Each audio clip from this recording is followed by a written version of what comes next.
பெண்கள் தினத்தை ராஜ் தொலைக்காட்சியோடு கொண்டாடி கொண்டிருக்கின்ற அனைத்து நேயர் பெருமக்களுக்கும் மகளிர் தின நல்வாழ்த்துக்களை தெரிவித்துக் கொள்கின்றேன். இன்னைக்கு ஒரு அருமையான தலைப்பு இல்லையா நடுவர் அவர்களே? பெண்களுக்கு பெருமை சேர்ப்பது, பெண்கள் அதிகம் மதிக்கப்படுவது 10 மாசம் சுமந்து பெற்ற வீட்டிலா இல்லை 10 பொருத்தம் பார்த்து கட்டிய புகுந்த வீட்டிலா அப்படின்னு கேட்டிருக்கீங்க. நாங்கள் பிறந்த வீட்டில் தான் எங்களுக்கு மகிழ்ச்சி. அதுவும் 10 மாசம் சுமந்து பெற்றெடுத்த அம்மானா சாதாரணமா?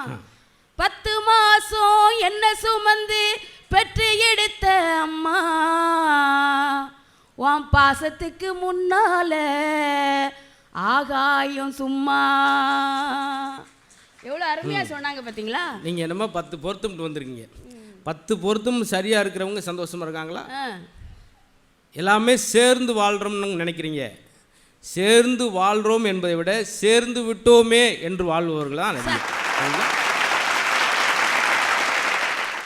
சாதாரண வீடல்லங்க பிறந்த வீடு. நான் அழுது என் அம்மா சிரித்த ஒரே நாள் என்னுடைய பிறந்த நாள் என்று டாக்டர் அப்துல் கலாம் அவர்கள் சொன்னார். அதுபோல அம்மா இல்லாமலும் வாழ முடியாது நடுவர் அவர்களே. அந்த 50 பூதங்களோடு அம்மாவை இணைத்து நெல்லை ஜெயந்தா அவர்கள் ஒரு அருமையான கவிதை எழுதியிருந்தார். அம்மா நீ நிலம் என்னை சுமந்ததால், அம்மா நீ நீர் நான் உன்னுள் மிதந்ததால், அம்மா நீ காற்று எனக்கு சுவாசம் கொடுத்ததால், அம்மா நீ நெருப்பு என் வாழ்வில் ஒளியேற்றியதால், அம்மா நீ ஆகாயம் என்றும் என்னை பார்த்து கொண்டே இருப்பதால் என்று நெல்லை ஜெயந்தா அவர்கள் ஒரு கவி. எப்படிதான் நம்ம புகுந்த வீட்டுக்கு சென்றாலும் பெண்களுக்கு பிடித்தமான வீடு தாய் வீடு, தாய் வீட்டு சீதனம், தாய் மாமா, இதுதான் பெண்களுக்கு பிடிக்கும் நடுவர்களே. ஏன்னா அம்மா கருவில் இருக்கும்போது நம்ம எப்படி இருப்போம்னு அவளுக்கு தெரியாது, என்ன நிறத்தில் இருப்போம்னு தெரியாது, என்ன குணத்தோடு இருப்போம்னு தெரியாது. நாம் எப்படி இருப்போம் என்று தெரியாமலேயே நம்மீது பாசம் வைத்த ஒரே தெய்வம் அம்மா. ஆனால் பூந்த வீட்டுக்கு வாழ போகும்போது குட்டையாக இருந்தாலும் திட்டுவாங்க, நெட்டையாக இருந்தாலும் திட்டுவாங்க, கருப்பாக இருந்தாலும் திட்டுவாங்க, சிவப்பாக இருந்தாலும் திட்டுவாங்க, குண்டாக இருந்தாலும் திட்டுவாங்க, ஒல்லியாக இருந்தாலும் திட்டுவாங்க, அழுதாலும் திட்டுவாங்க, சிரித்தாலும் திட்டுவாங்க. இதுதான் புகுந்த வீடு. இந்த புகுந்த வீடு எப்படி எங்களுக்கு மகிழ்ச்சியையும் பெருமையும் கொடுக்கும் என்பதுதான் எங்களுடைய கேள்வி.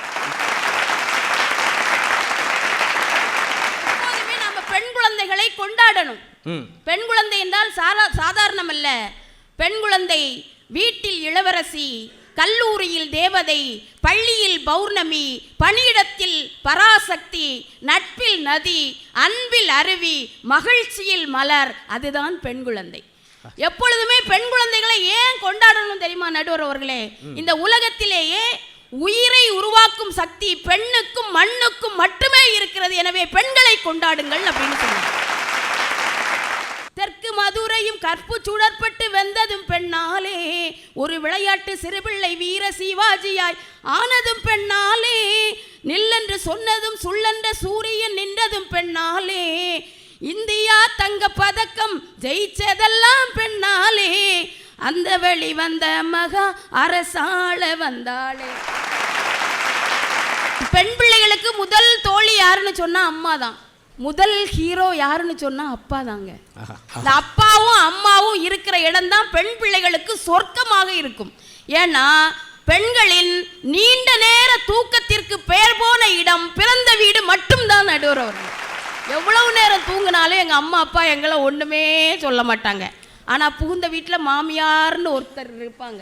ஆமாம், என்னடா இப்படி தூங்குறா, சூரியன் உதிக்கிறதுக்கு முன்னால் எழுந்திருக்க தெரியாதாடா அப்படின்னு ஆரம்பிக்கும் அந்த மாமியார்.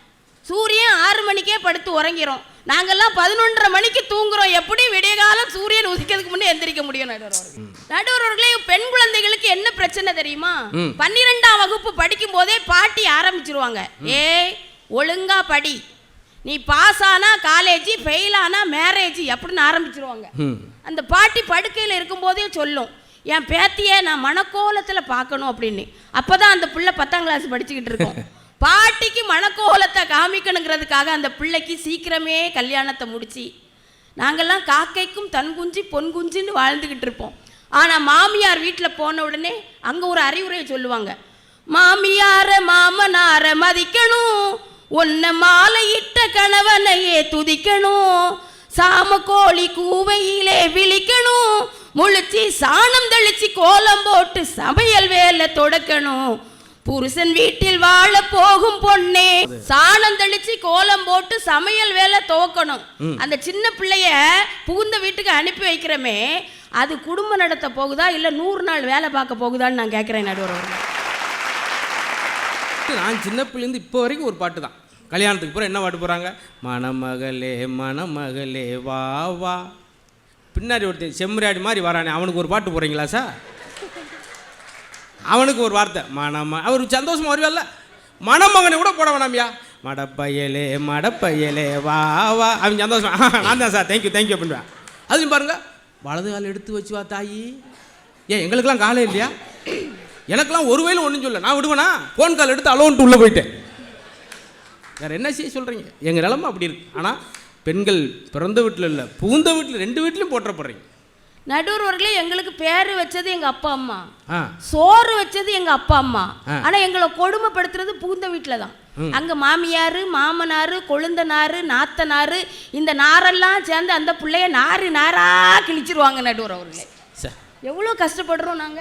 இந்த மாமியார் மருமகள் பிரச்சனை மாதிரி ஒரு பிரச்சனை இந்தியாவிலே கிடையாது. அது சொல்லுங்க. ஆமா, மாமியார் மருமகள் பிரச்சனையை தீர்க்கிறதுக்கு ஒரு வழி இருக்கு நடுவர். என்ன? மாமியாரை அம்மான்னு கூப்பிடணும்.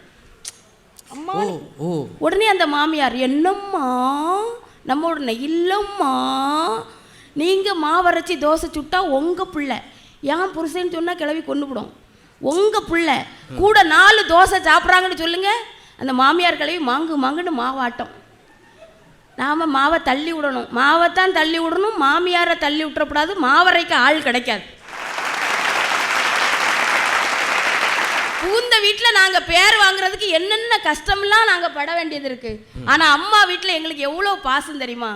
மணி மாளிகை மாடங்களும் மலர் தூவிய மஞ்சங்களும் தாய் வீடு போலில்லை, அங்கு தாலாட்ட ஆளில்லை, கோவில் தொழும் தெய்வம் நீ இன்றி நான் காண வேறில்லை, நானாக நான் இல்லை தாயே, நல்வாழ்வு தந்தாயே நீயே. நடுவர் அவர்களே, புராண இதிகாசத்தை எடுத்து பார்த்தா கூட சீதா பிராட்டி ராமாயணத்தில் புகுந்த வீட்டுக்கு போய் தான் கஷ்டப்பட்டாங்க. வீட்டுக்குள்ளே இருக்கும்போது பிறந்த வீட்டில் வண்ண சீரடி மண்மகள் அறிந்திலர்னு சொல்லுவாங்க. அது மட்டுமல்ல, கண்ணகி பிறந்த வீட்டில் இருக்கும்போது எப்படி வாழ்ந்தாங்க, புகுந்த வீட்டுக்கு போன பிறகு எவ்வளவு கஷ்டப்பட்டாங்க. ஹரிச்சந்திரா புராணத்தில் சந்திரமதி புகுந்த வீட்டுக்கு போன பிறகு எவ்வளவு கஷ்டப்பட்டாங்க. பாஞ்சாலி எவ்வளவு கஷ்டப்பட்டாங்க. புராண இதிகாசங்களை பார்த்தால் கூட புகுந்த வீட்டிற்கு சென்று ஒரு பெண் கஷ்டப்பட்டிருக்கிறாள், ஆனால் பிறந்த வீட்டில் அவள் சுகமாக வாழ்ந்துதான் இருக்கிறாள் என்று இந்த வாதங்களை அடிப்படையாக வைத்துக்கொண்டு பெண்களுக்கு பெருமை சேர்ப்பதும் பெண்களுக்கு அன்பை கொடுப்பதும் புகுந்த வீட்டை விட 10 மாதம் சுமந்து பெற்றெடுத்த பிறந்த வீடுதான் என்று கூறி அருமையான வாய்ப்புக்கு நன்றி கூறி அமைகிறேன். நன்றி, வணக்கம்.